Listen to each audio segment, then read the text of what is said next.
Welcome to our YouTube channel Dream Dynamics. If you're not satisfied with your life, watch this video until the end. This story can change your life forever. There are times in life when we find ourselves consumed by a sense of dissatisfaction. No matter what we do, no matter how much we achieve, it feels as if something is missing. We look around and see others smiling, thriving, and seemingly at peace with their lives. Their joy stands in stark contrast to the emptiness we feel inside. And then the questions start swirling. Why isn't my life as fulfilling as theirs? What am I doing wrong? Why can't I have what they have? It's an all too common experience, isn't it? This endless loop of comparison, the constant longing for something that seems just out of reach. And yet the more we chase what others have, the more unhappy we become. If you've ever felt like this, trapped in a cycle of envy, self-doubt, and dissatisfaction, then this story is for you. This is not just any story. It's a story that can open your eyes to a truth so profound that it has the power to change your life forever. Take a moment to breathe. Let your mind quiet down. And as you listen to this tale, allow yourself to see its wisdom and let it settle deep within your heart. Once, in a quaint little village surrounded by lush green fields and gentle rolling hills, there lived a young man named Arjun. To anyone on the outside, Arjun's life appeared perfectly normal. He had a small home where he lived peacefully, a simple but steady job that kept him fed, and a close-knit community of kind and generous people. But deep within his heart, Arjun carried a secret, a growing weight of unhappiness that he couldn't shake. No matter how much he tried to focus on the good things in his life, he couldn't help but notice all the ways he thought his life fell short. When he walked through the village square, he saw merchants surrounded by gold coins, laughing with their customers and boasting of their wealth. If only I had their riches, Arjun thought, I'd finally be happy. When he passed the farmers working in the fields, he envied their strong, healthy bodies and the satisfaction they seemed to find in their work. If only I had their strength and purpose, I'd feel proud of myself. He wondered if the golds and papers he saw on the street were nothing. And when he saw the village couples sitting together under the shade of trees, sharing quiet moments of love and companionship, he felt a pang of loneliness in his chest. If only I had someone who cared for me like that, he whispered to himself. Then my life would be complete. These thoughts consumed Arjun day and night. He couldn't help but compare every part of his life to what he saw in others. The more he compared, the more he became convinced that he wasn't enough, not smart enough, not talented enough, not good enough to deserve happiness. As the days turned into weeks and weeks into months, this sense of inadequacy began to affect every part of Arjun's life. He withdrew from his friends, avoided the village gatherings, and spent most of his time alone. Even the things he used to enjoy, like watching the sunset or walking by the river, no longer brought him peace. Unknown to Arjun, a wise Zen monk named Master Ryokan had been meditating under the same tree. The monk was known throughout the land for his deep understanding of life and his ability to guide those in need. A single tear from Arjun's face fell and landed on the monk's hand, awakening him from his meditation. The monk opened his eyes and saw the young man weeping. His face, though serene, showed concern. "Young man," the monk said gently, "why do you cry beneath this sacred tree?" Arjun was startled. For a moment he hesitated, unsure if he should speak. But the monk's kind eyes encouraged him, and soon the words poured out like a flood. "O wise one," Arjun began, "my life feels like a curse. No one values me, no one sees me. Wherever I go, people ignore me, or worse, treat me poorly. I'm not smart enough, not talented enough, not important enough. Everyone else seems to have better lives, better opportunities. I feel like I'll never be good enough. Sometimes I think it would be better if I just disappeared." The monk listened intently, his expression calm but compassionate. When Arjun finished, the monk said, "I understand your pain, young man. Many feel this way at some point in their lives. But tell me, what do you truly want? What do you believe will bring you happiness?" Arjun thought for a moment, wiping his tears. "I want to be someone else, someone who is loved, admired, respected. I want to be the kind of person people look up to. I want a life where I feel important." Master Ryokan nodded thoughtfully. "It is natural to feel this way when we are lost in despair. You believe happiness lies in becoming someone else, but before I grant your wish, I have a task for you. Go and meet 3 people whom you envy. Learn about their lives, their joys, and their sorrows. Once you have done this, return to me, and we will decide how to proceed." Arjun agreed, hopeful that this journey would lead him to answers. Arjun's first stop was the bustling marketplace in the city. The place was alive with activity. Vendors shouting to attract customers, the clinking of coins exchanging hands, and the chatter of buyers haggling for the best price. The air was thick with the smell of spices, freshly baked bread, and the faint metallic tang of the blacksmith's forge. Amid this vibrant chaos, Arjun sought out the one man he had always admired from afar, the wealthy merchant. This man was a figure of great renown, known far and wide for his immense fortune and vast business empire. He lived in a grand mansion on the hill, surrounded by gardens so lush and vibrant that even kings would envy them. His name was synonymous with success, and his influence stretched across the city and beyond. As Arjun approached the merchant's stall, he couldn't help but feel a mix of awe and envy. The merchant sat on a finely carved chair, draped in luxurious silks, his fingers adorned with rings that glittered in the sunlight. Around him, servants bustled about, fulfilling his every command with precision and deference. Customers and admirers gathered around, eager to gain his favor or simply catch a glimpse of his opulent lifestyle. Arjun took a deep breath, his heart pounding as he stepped closer. Finally, he mustered the courage to speak. "You must be the happiest man in the world," Arjun said to the merchant, his voice filled with curiosity and admiration. "You have wealth, power, and everything a person could ever desire. Surely your life is perfect." The merchant looked up at Arjun, and for a moment there was a flicker of something in his eyes. Was it sadness? Fatigue? Arjun couldn't quite place it. The merchant smiled, but it was not the smile of a man overflowing with joy. It was a weary smile, the kind that hinted at burdens hidden beneath the surface. "Young man," the merchant said, his voice steady but tinged with a quiet heaviness, "appearances can be deceiving. Yes, I have wealth, more than I ever dreamed of when I was your age. I have power, influence, and respect. But do you know what else I have? Endless worry. My riches may seem like a blessing to you, but they are also a curse. Every day I live in fear of losing what I have worked so hard to build. I cannot sleep peacefully at night because my mind is consumed by thoughts of my business, my investments, and the people who might try to cheat me. Every coin in my possession feels like a weight pressing down on my shoulders." Arjun was stunned. This was not the answer he had expected. "But surely, with all your wealth, you must have peace of mind," he said. "You can afford anything you want. Doesn't that bring you happiness?" The merchant shook his head slowly. "Happiness?" he repeated, almost as if the word were foreign to him. "Happiness is fleeting when it is tied to material things. Do you know what hurts the most? People respect me, yes, but not for who I truly am.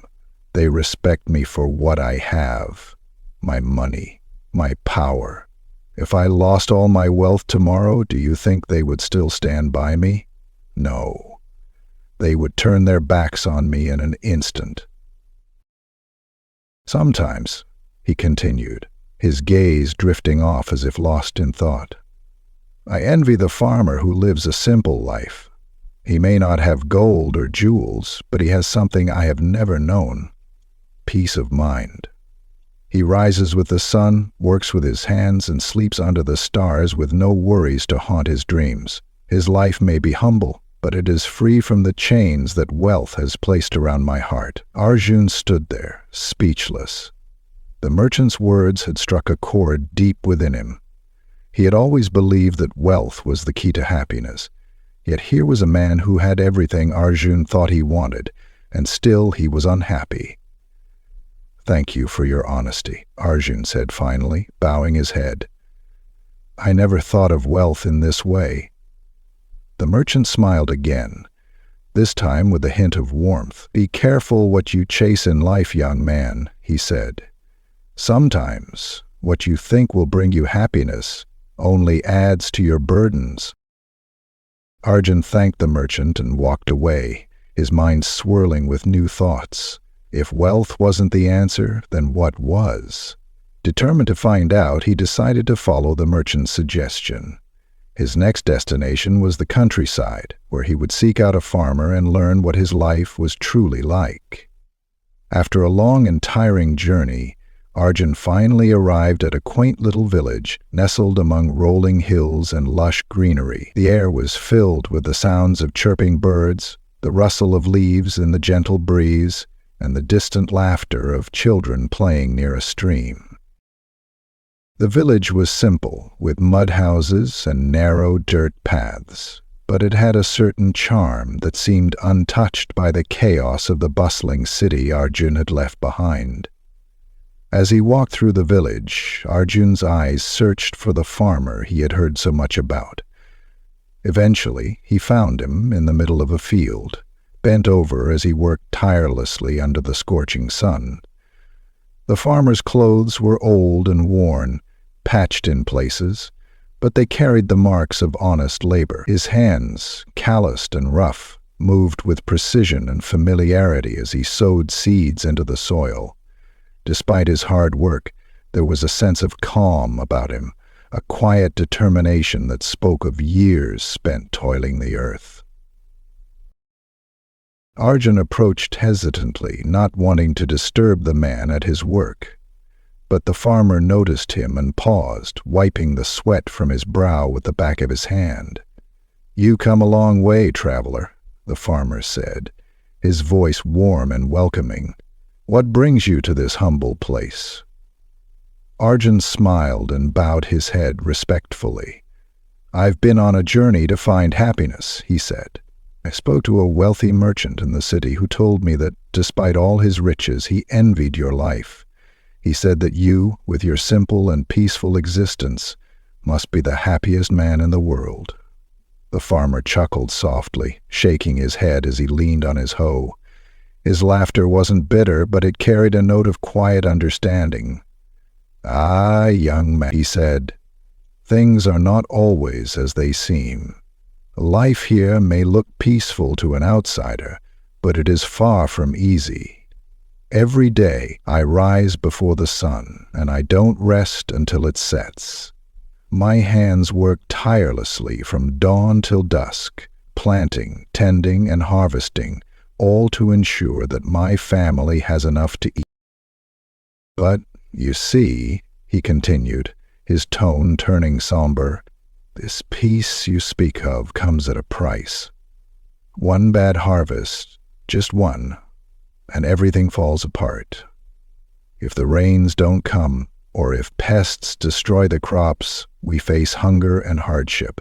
My children's future depends on the whims of nature, and I can do nothing to control it. I may live simply, but my heart carries the weight of uncertainty every single day." Arjun listened intently, taken aback by the farmer's words. "But you must take comfort in the love and respect of your family and your community," he said. "Surely that brings you happiness." The farmer smiled faintly, his eyes reflecting a mix of gratitude and weariness. "It does, to some extent," he admitted. "For there are days when I envy others, just as the merchant envies me." Take the soldier, for example. He has a steady income, a roof over his head, and the respect of the people. His life, though dangerous, seems far more secure than mine. When I struggle to put food on the table, I can't help but think that the soldier's hardships might be easier to bear than my own. Arjun was silent for a moment, digesting what the farmer had said. It was not the answer he had expected.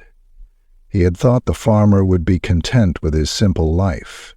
Yet here he was, yearning for the stability and respect that he believed the soldier enjoyed. "I see," Arjun said finally, bowing his head in gratitude. "Thank you for your honesty. You've given me much to think about." The farmer nodded. "Happiness is a strange thing, my friend," he said. "We often think others have it easier, but everyone carries their own burdens. Perhaps you will learn more on your journey." With those parting words, Arjun thanked the farmer once more and continued on his way. His next destination was the nearby garrison, where he hoped to find a soldier and hear his perspective on life. The farmer's words echoed in his mind as he walked. Could it be that even those who seemed strong and secure face struggles of their own? Arjun was determined to find out. Finally, Arjun met a soldier standing guard at the city gates. His uniform was immaculate, and his posture exuded strength and confidence. "You must be the happiest man in the world," Arjun said. "The farmer envies your steady income and the respect you command." The soldier shook his head with a sad smile. "Respect and income come at a cost. I risk my life every day. I never know if I'll return home to my family. I've seen comrades fall in battle, and their faces haunt me. My life is full of duty and danger. Sometimes I envy the wanderer who has no obligations, no burdens, and no fear of death." Arjun was stunned. Each person he had envied carried burdens he had never imagined. No one's life was as perfect as it seemed. He returned to Master Ryokan and shared all that he had learned. "O wise one," Arjun said, "I now understand. I thought others were living perfect lives, but everyone has their struggles. Happiness doesn't come from being someone else. It comes from accepting and appreciating what we have." The monk smiled. "You have discovered a great truth, Arjun. Comparison is the thief of joy. We look at others and see only what they show us, not the full picture. True happiness lies not in having more, but in wanting less, and in being content with who we are." The moral of the story is a profound reminder of a truth many of us tend to overlook in our fast-paced, comparison-driven lives. In the hustle to keep up with others, we often measure our worth by what we see around us, believing that someone else's life is easier, more fulfilling, or more perfect than our own. We look at the wealthy merchant and envy his fortune, at the farmer and wish for his simplicity, and at the soldier and long for his stability. But the reality is that every person, no matter how fortunate or seemingly content, faces their own unique struggles and fears. The merchant, with all his wealth, is consumed by the constant worry of losing it. The farmer, though living simply, carries the heavy burden of uncertainty and the risk of failure. The soldier, admired for his bravery, faces danger every day, knowing that his life could change in an instant. No one, no matter their station in life, is exempt from challenges. What we fail to realize in these comparisons is that true happiness doesn't come from changing ourselves or wishing for someone else's life. Instead, it comes from shifting the way we perceive ourselves and our circumstances. The key is to embrace who we are right now, with all our imperfections and struggles, and to recognize the blessings we already have.